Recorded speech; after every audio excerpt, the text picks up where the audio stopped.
শুভ মহালয়া সকলকে। আজকে আমাদের বাঙালিদের জন্য একটি বিশেষ দিন।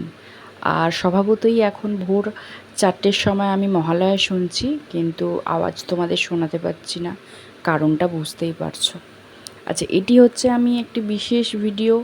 আমার পুচকের তার আবদার ছিল আলতা পরার, তাই আমি পরিয়ে দিয়েছিলাম। দেখো সুন্দর লাগছে না? মহালয়ার ভোর মানে এর একটা আলাদাই মাধুর্য রয়েছে আমাদের, বিশেষত বাঙালির জীবনে। তাই সেই ভোরবেলাটা 5টা বাজছে হয়তো তোমাদের সামনে তুলে ধরলাম। আজ অনেক ভোরে উঠেছি, তাই গরম গরম তুলসী পাতা আদা দেওয়া চাটা তো ম্যান্ডেটারি, তাই চা বানিয়ে ফেলেছিলাম। এরপরে গরম গরম চা দিয়ে ভোর 6টা বাজে খুবই মন ভালো করা একটা সকাল শুরু করলাম। বেলার দিকে তারা মায়ের পুজো ছিল আজকে, তাই চলে গিয়েছিলাম মায়ের দর্শন করতে।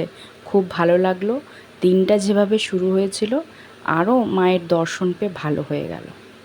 সন্ধেবেলার বাতি জ্বালানোর ব্যাপারটা তো রয়েছে আমাদের বাঙালিদের ঘরে, তবে আজ যেহেতু মহালয়া, আলাদা করে বাতি জ্বালার রিচুয়ালটা করে নিয়েছিলাম। সেই ভিডিওটা তোমাদের সাথে শেয়ার করলাম, দেখো তো কেমন লাগে।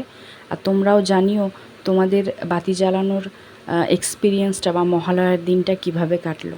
আমার খুবই ভালো কেটেছে। সেই বিশেষ মুহূর্তগুলোই তোমাদের সামনে তুলে ধরছি। আমি আমার